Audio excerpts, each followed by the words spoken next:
সব চাইতে শ্রেষ্ঠ দোয়া আরাফার দিনের দোয়া। বিশ্বনবী বলেন আরাফার দিনে একটা দোয়া আমি করি, আমার আগে সব নবীর ওই দোয়াটা করতেন। লা ইলাহা ইল্লাল্লাহ ওয়াহদাহু লা শারীকা লাহ লাহুল মুলকু ওয়া লাহুল হামদু ওয়া হুয়া আলা কুল্লি শাইইন কাদির। সুবহানাল্লাহ পড়ে মুখস্থ আছে না দোয়াটা?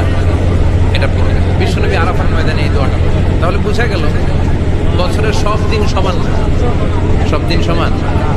বছরের সবচাইতে শ্রেষ্ঠ দিন হচ্ছে আরাফার দিন। সবচাইতে শ্রেষ্ঠ দোয়া আরাফার দিনের দোয়া।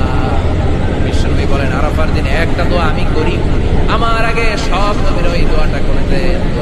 লা ইলাহা ইল্লাল্লাহ ওয়াহদাহু লা শারীকা লাহ লাহুল মুলকু ওয়া লাহুল হামদু ওয়া হুয়া আলা কুল্লি শাইইন কাদির। সুবহানাল্লাহ পড়ে মুখস্থ আছে না দোয়াটা?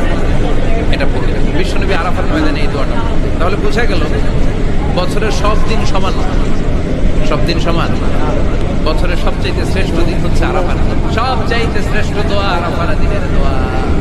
বিশ্বনবী বলেন আরাফার দিনে একটা দোয়া আমি করি, আমার আগে সব নবীর ওই দোয়াটা করতেন।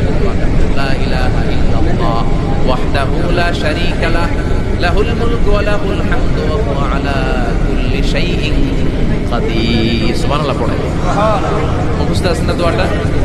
এটা পড়ে বিশ্বনবী আরাফার ময়দানে এই দোয়াটা পড়ে। তাহলে বোঝা গেল বছরের সব দিন সমান, সব দিন সমান। বছরের সবচাইতে শ্রেষ্ঠ দিন হচ্ছে আরাফার দিন। সবচাইতে শ্রেষ্ঠ দোয়া আরাফার দিনের দোয়া। বিশ্বনবী বলেন আরাফার দিনে একটা দোয়া আমি করি, আমার আগে সব নবীর ওই দোয়াটা করতেন। লা ইলাহা ইল্লাল্লাহ ওয়াহদাহু লা শারীকা লাহ লাহুল মুলকু ওয়া লাহুল হামদু ওয়া হুয়া আলা কুল্লি শাইইন কাদির। সুবহানাল্লাহ পড়ে মুখস্থ আছে না দোয়াটা?